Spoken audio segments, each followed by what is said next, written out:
Have you ever noticed how tired everyone is right now? Maybe even including yourself? And I'm not talking about just a sleepy tired, but the nap kind of tired. Like at any moment, you could just sit down and close your eyes. I mean, you're wired, you're emotionally irritated, you're full, your head is full, you can't even answer one more message or question. It's just too much, and you're that kind of tired. You sit down to relax, and even trying to figure out what television channel or program to watch is even a big, major life decision. You open up your phone for one small thing, 20 minutes later, your brain has been through breaking news, someone's birthday, a recipe that you probably never will make, and it goes on and on. And then you look up and wonder, why do I feel worse? That is what we call overstimulation. And the confusing part about it is it doesn't always look like we're doing too much. Sometimes it's like being unable to focus or unable to really think clearly or snapping at someone over irritation over a very, very tiny thing. Sometimes scrolling, even though you are already exhausted. How many of us do that? Sometimes it looks like lying on the floor because sitting upright seems to take too much energy, feels like too much ambition. And honestly, I have to say, I respect the floor era. But today, I want to talk about why so many of us are overstimulated and why we keep on choosing it, what is actually happening in our bodies and our minds, and how we can start creating more space in a world that keeps asking for more attention from us, more things to do. Because the problem is not that you are weak. The problem is that your nervous system was not designed to handle all of this stimuli day in and day out. We have to carve out time to have breaks in our life. And if you've been wondering why you feel tired but restless, busy but unfocused, connected but alone, productive but somehow you're still behind on everything, this video is for you. Today, we're going to unpack why we are so overstimulated, how it affects our energy, our focus, our creativity, our relationships. Most importantly, how to come back to yourself without needing to disappear, isolate yourself into the cabin, in the middle of the woods, in the middle of nowhere. Although I will say that does sound very appealing from time to time. I mean, it really does. It sounds like an excellent way to spend a vacation. But, why overstimulation actually, what it actually feels like, because you may have been kind of having all of this overstimulus, but not even realizing it because you're so used to it. Before we fix anything, and there's really nothing to be fixed, we need to call it what it is.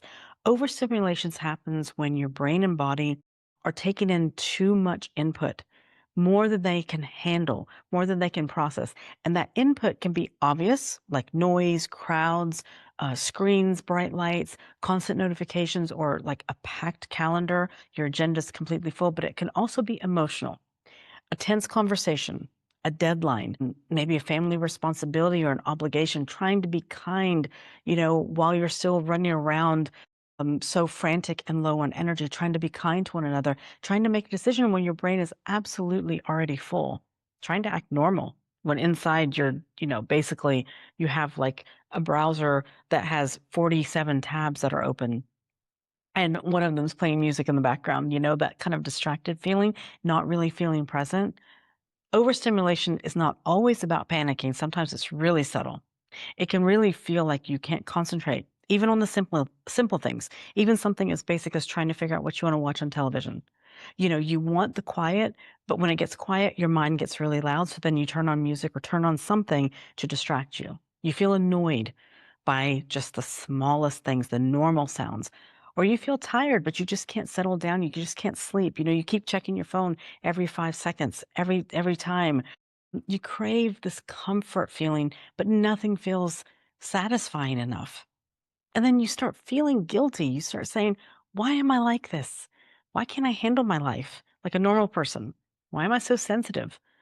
But what if your sensitivity is not really the problem? What if your system is just simply overloaded? And because many of us are not underperforming, we are overperforming, we're overprocessing. We're living in an attention economy right now. One of the biggest reasons we are overstimulated is that our attention has become one of the most valuable things that we own. Every app, every platform, every headline, every notification, digital experience is competing. Everything in that experience is competing for your attention. And they are not just casually competing, they're professionally competing. There are entire teams of very smart people designing tools to keep us clicking and watching and scrolling and buying and, comparing and coming back for more. So when I say, you know, to myself, when I have no discipline with my phone, I want you to be kinder with yourself. This is something that I've learned. It's like you have to be kinder. It's not that you're just trying to fight a habit. You're fighting a system designed to be habit forming. So your phone is not neutral. It's like a tiny casino, if you will, shopping mall that has so many options there. It's very convenient, but it's also constantly interfering in your life, constantly interrupting. And because it's always nearby, which is handy, the brain never gets many clean edges. You wake up, you check it. You work on screens all day, you relax on screens, you socialize through screens. It's just continues going on and on. Now, am I against technology? Absolutely not. I use technology as well. But there is a way that we need to learn how to balance things. Technology is not bad at all. I love using technology. It's incredible. I mean, we build businesses around it. We connect with people. I love being able to connect with people all over the world this way. We create, we share our work, we do so many things. But the issue is that constant access has removed the natural pauses that we once used to have.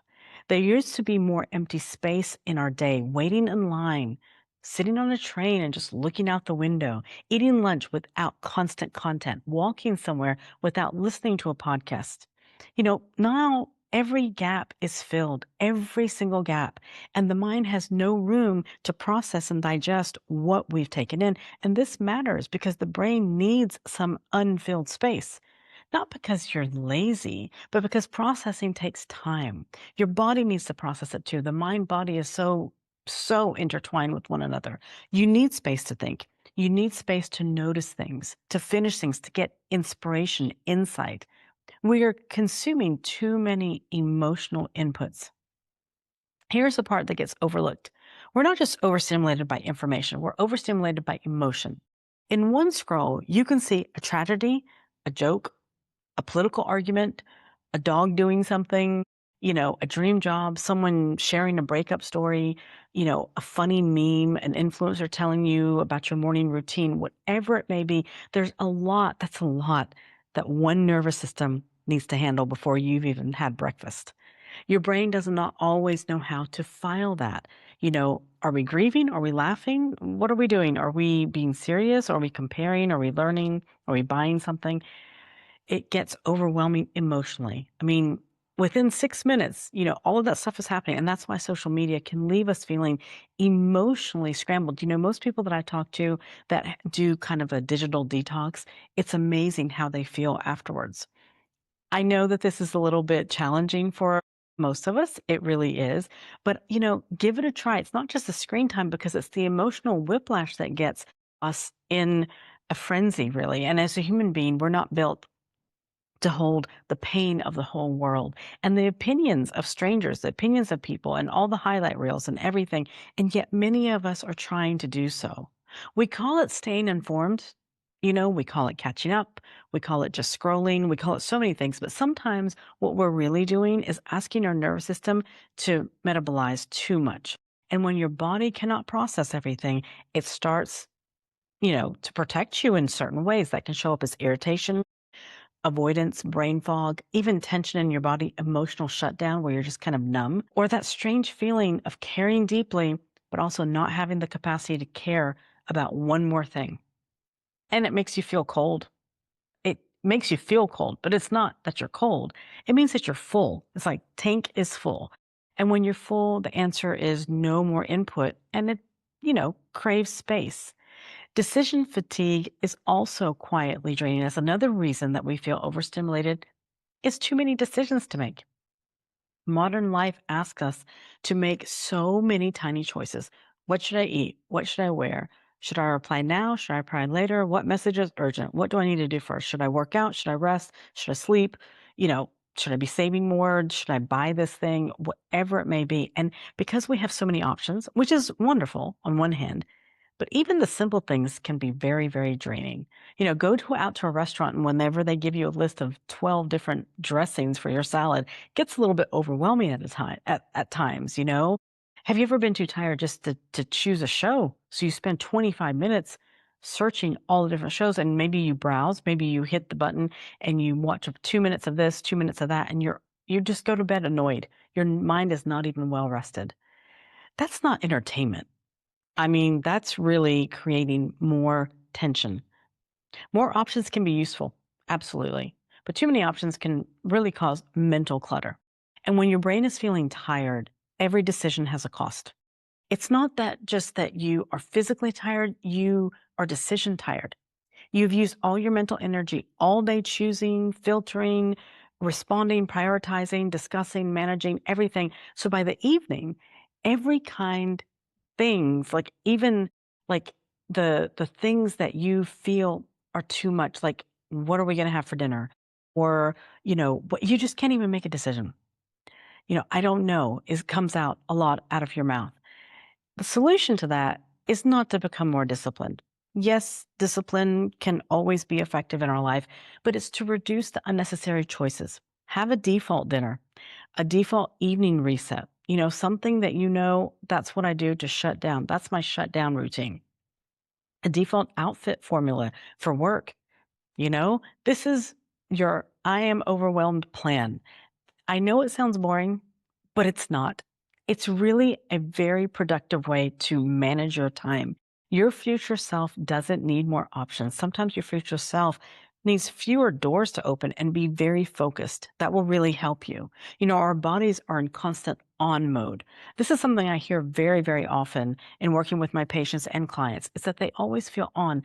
And now let's bring in the nervous system piece of this. Many of us spend the day in the state of alertness. You're ready for the next message. You're anticipating the next deadline. You're anticipating, someone's going to need something and you're ready to fix, answer and explain. And you're just really on the edge of your seat.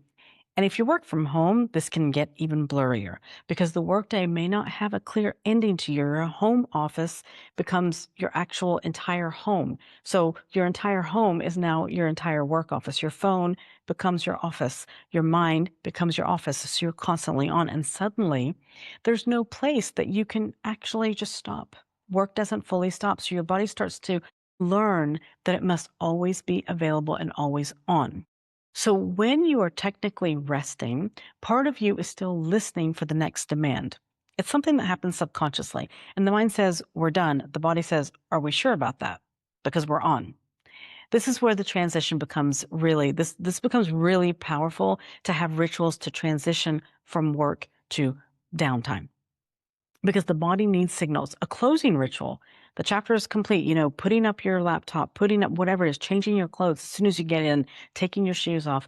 It will leave that performance role in the background and get you into rest mode. Breathing slowly, doing some breath work. We are not in immediate danger. It is time to come down. The nervous system responds to these repetition and cues. And you probably have to educate people in your home as well to go with that as well, to let them know that once you step in the door, you are off duty. You're off. And this can be a challenge sometimes, but it is something that you probably need to discuss with them too. Because if you want to feel less overstimulated, it's not just about removing the stress. You have to think about adding signals of safety. Lower the sound, soft lighting, slower movement, maybe more comfortable clothes, warm food. Phone is halfway across the room, whatever it may be. It's about bringing yourself into that state of calmness and safety because that's going to make a big difference for you. Okay. We've really confused rest with more input. This might sting a little bit because I know this was something that even for myself, I used to struggle with. A lot of what we call rest is actual more stimulation. We finish work and then we immediately consume a show, consume a movie, scroll, do a podcast, do a course, do a video, online shopping, whatever it may be, more tabs, more voices, more stimulus. I love a good show. I love watching, something funny. I love reading. But sometimes we're not resting. We're numbing ourselves. we are distracting ourselves. We're just continuously distracting. We're trying to change the channel inside of our head by adding more noise to it. And that doesn't necessarily work. It can work for a little while, but it doesn't restore us and rejuvenate us. And that's why, you can spend 2 hours on the sofa and still feel tired, still feel exhausted. Your eyes were working, your emotions were reacting, your attention was jumping. I mean, your brain was still on. The real rest might look like lying on the floor for 5 minutes. It may be taking a shower without playing a podcast or music, just taking a shower, feeling the water fall over your head, walking without tracking it, just going for a walk, not tracking your steps, cooking without multitasking, being present, stretching in silence, looking out the window, whatever it may be. And this is important about having that stillness, incorporating that stillness into your life. It can be very intimidating at first, but once you start getting used to it, you're going to love it. You can just sit quietly for three minutes. That counts. That all counts.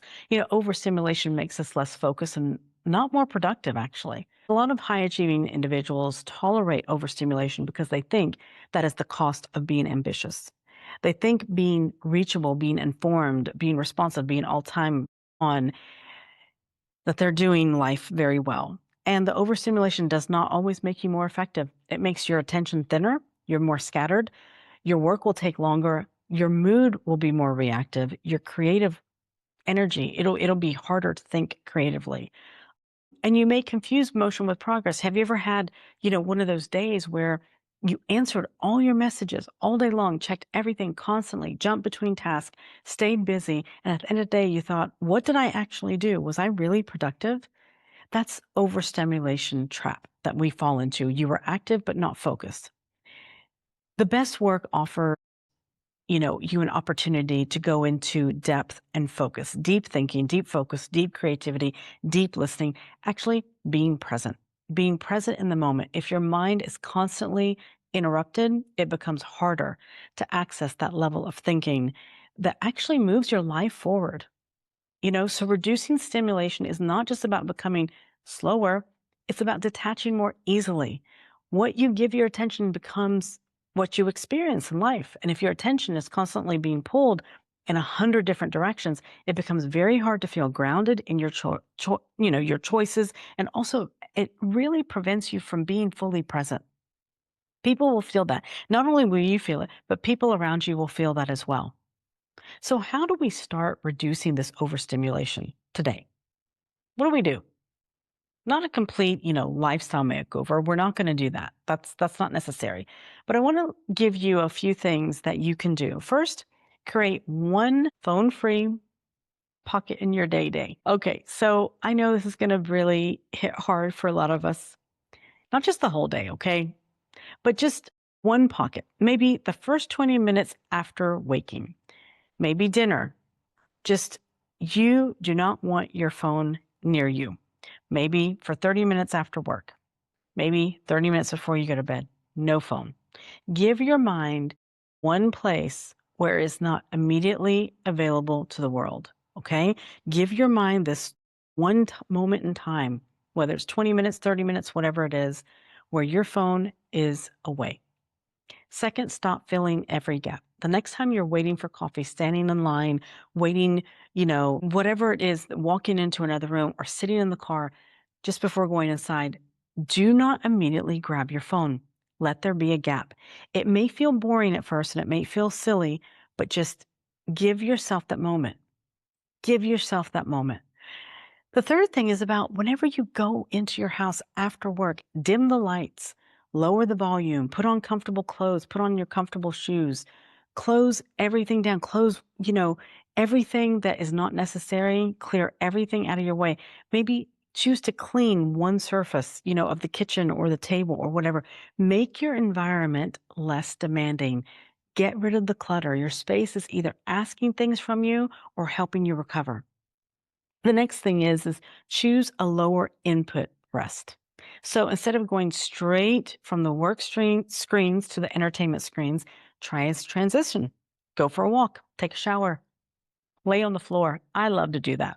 Lay on the floor, do some stretching. Drink a cup of tea in silence. Give yourself some time before you go right back to the screens. The last thing is, change your overwhelm script. Now, when you feel overstimulated, don't say that, I'm failing, I don't know how to manage my time. It's not that. You can just say, you know what, I am overloaded. Start to talk to yourself more kindly. I am overwhelmed, I'm overstimulated, I'm overloaded, because shame adds more tension and more noise. The noise comes from within your mind because you start to make yourself feel guilty. Once you name what is happening, you can respond to it differently. You can lower the volume of it, you can pause it, you can step away. So if you've been feeling overstimulated, I want you to know this. Your brain is processing more than you realize, and your body is carrying more than you admit. Your attention is being pulled in every direction, and it's not designed for that. Your exhaustion makes sense, but you're not powerless in it. You can create small pockets of quietness, stillness. You can protect your evenings. You can stop the transition being so short. You can actually build transition rituals that help you leave your work in work mode and leave it at work and let your body come into rest. You can actually bring yourself into such a more restful, peaceful time. It's all in your hands. One moment where you just let yourself come back to you. You do not need to earn this quiet. Everybody needs to do this for themselves. You need the quiet so you can hear yourself again.